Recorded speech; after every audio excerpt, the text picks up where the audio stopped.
organic, unpredictable, unknown, lovely, beautiful, a sense of fulfillment. This is part of the pleasures of life and not the chores of life.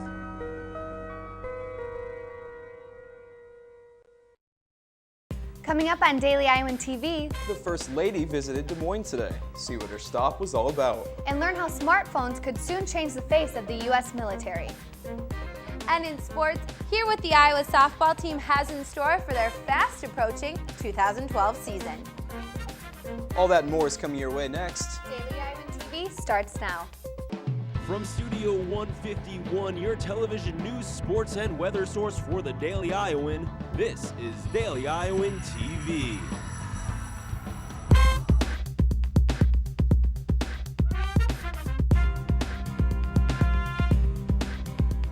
Thanks for tuning in to your Thursday edition of Daily Iowan TV. I'm Josh Bolander. And I'm Lauren Moss. Many children were up on their feet moving around today as Michelle Obama made a stop in Des Moines for her Let's Move campaign.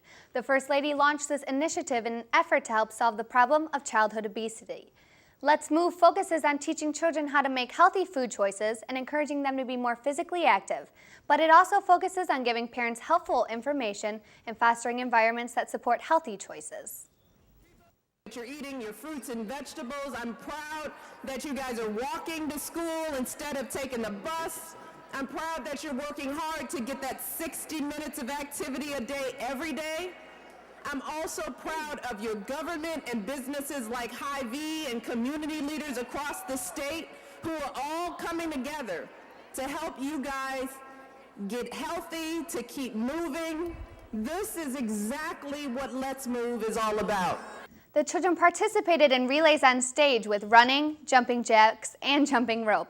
They even got the chance to share their favorite healthy snack in front of the crowd. Iowa Governor Terry Branstad made it in state's goal to be the healthiest in the nation last fall, and thousands of Iowans gathered in downtown Des Moines to kick off Iowa's Start Somewhere Walk. The governor also declared February 9th as Let's Move Day. The next Iowa Start Somewhere Walk will be on October 3rd. Smartphones. We use them every day to text, make phone calls, and even surf the web. But what if these devices began to be used in military combat? Earlier today, I took a look at how technology could soon revolutionize the U.S. military. Here's the story. It's an all too familiar sight on the University of Iowa campus. Students attached to their smartphones. But while the young men and women of the UI are most likely using their devices to text and call, surf the web, or check on their social media, their peers tens of thousands of miles away are using their phones for more important reasons. That's right. Smartphones may soon be making their way into battlefields and infantry divisions across the U.S. military. According to recent government press releases, President Barack Obama and military officials are working on and are expected to release smartphones capable of handling classified government documents over cellular networks. About 40 phones were sent to fighters out of the U.S. a year ago, and the Army is expected to ship out more than 50 phones and 75 tablets by March of this year. The U.S. does not currently allow government workers or soldiers to use smartphones for sending classified messages because the devices were up to this point not secure enough. However, the benefits of aiding a soldier by letting him see fellow infantry members on a digital map could revolutionize the way the U.S. handles their military matters.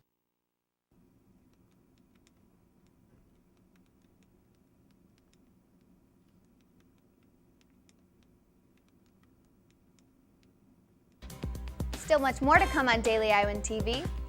In tonight's health report, find out how robots are influencing the treatment of prostate cancer at the University Hospital. And later in sports, hear from Becky Stoughton on her freshman season at the University of Iowa. First, Daily Iowan TV's Tasha Woods join us for a look at our weekend weather. Well, this weekend we're going to see some lower temperatures coming our way. Tomorrow morning we'll have a high of 24 degrees. That will fall to about 21 in the afternoon and drop to a high of only 14 in the evening. Expect to see some cloudy skies throughout the day. Thanks, guys, and I'll be back soon for your extended forecast this upcoming week.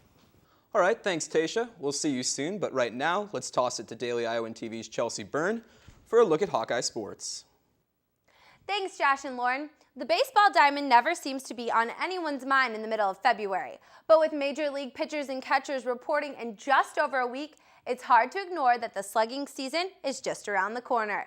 The Iowa softball team is already getting prepared, even if that prep has to take place indoors. The women held their 8th annual Meet the Hawks night this past Tuesday in the bubble. An hour-long inter-squad scrimmage was followed by a meet and greet with the fans. The Black and Gold only have 2 seniors on this year's squad, giving them a lot of promise for the future of the program.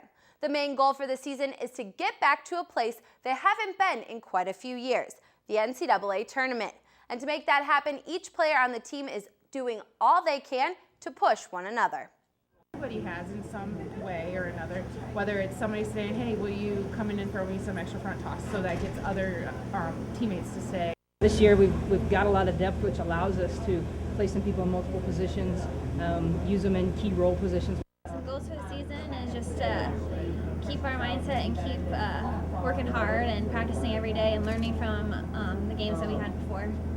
The softball team opens up their season this weekend in Waco, Texas at the Getterman Classic. The Iowa baseball team also held their media day this Thursday.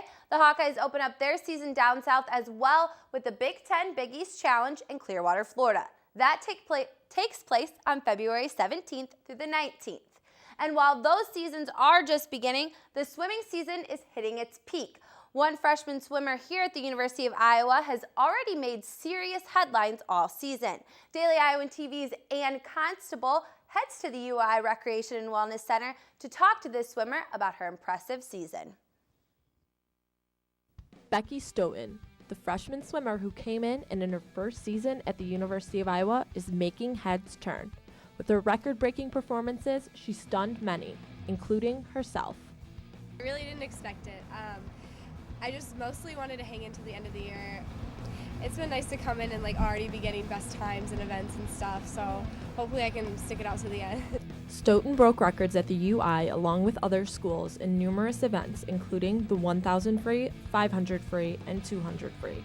She's been pushed from day one to be a record-breaking swimmer.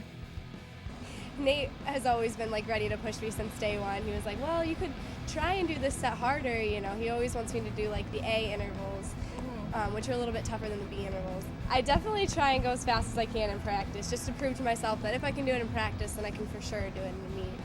Becky Stoughton has made waves in her freshman season at the University of Iowa, breaking pool records, school records, and earning Big Ten honors multiple times. She explains it's all been part of the journey to the Big Ten championship. I'm really excited about them all, Big Tens. Everybody's getting me so pumped up for it. That's all anybody's been talking about lately. I honestly have no idea what to expect. So my first event is the 800 free relay, and after that I'm just going to see, where it goes. After an impressive freshman season, Stoughton doesn't rave about her record-breaking performances. The support and drive she gets from her teammates means much more to the swimmer. Having everybody there supporting me and hearing when the announcers say you get a record and then all your teammates are cheering for you, you're oh, it's more exciting that you are being supported and people are recognizing you versus the record, I think. Stoughton is looking forward to the Big Ten championships next week and possibly qualifying for the NCAA championships next month. Annie Constable, Daily Iowan TV Sports. The University of Iowa will be host for the 2012 Big Ten Championships starting next Wednesday at the beautiful new Rec Center. Josh and Lauren, we will have full coverage of those championships right here on Daily Iowan TV. And now we'll turn to Daily Iowan TV health reporter Muriel Kone for this week's health report. For one University Iowa doctor, robotic surgery is second nature in his treatment of prostate cancer in men.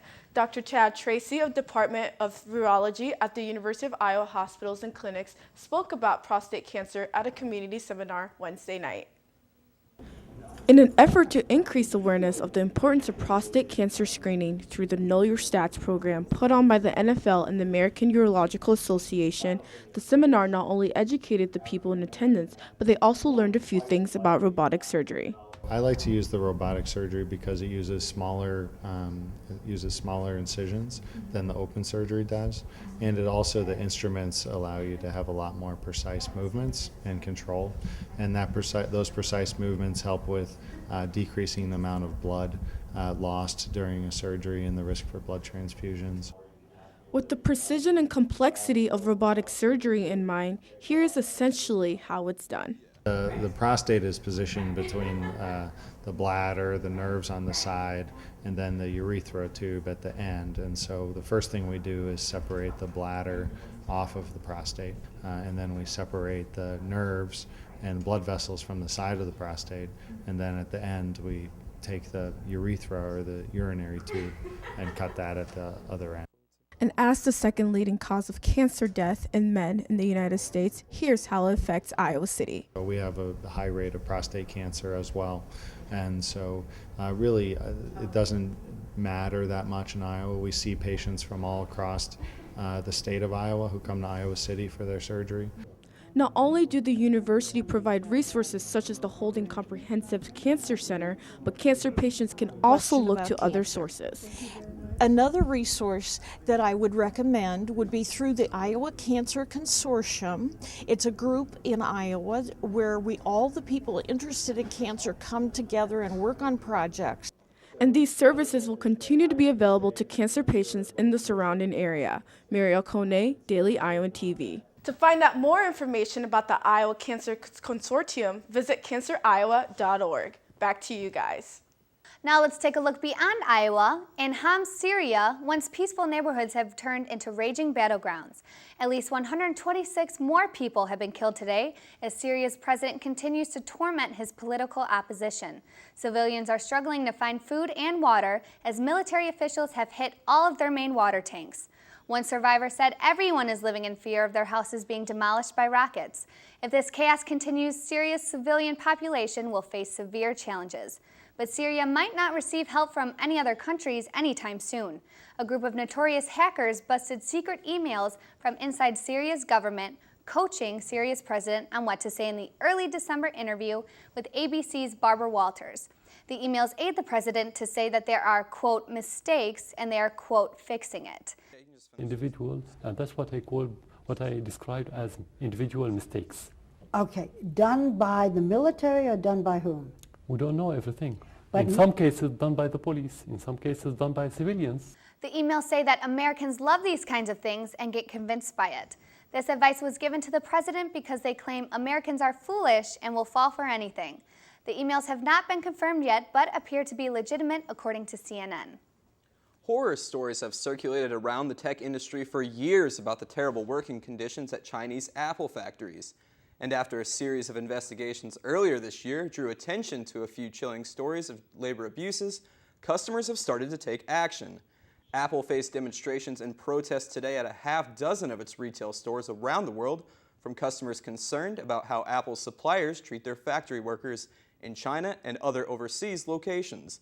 The groups delivered signed petitions to the stores demanding Apple products be manufactured ethically.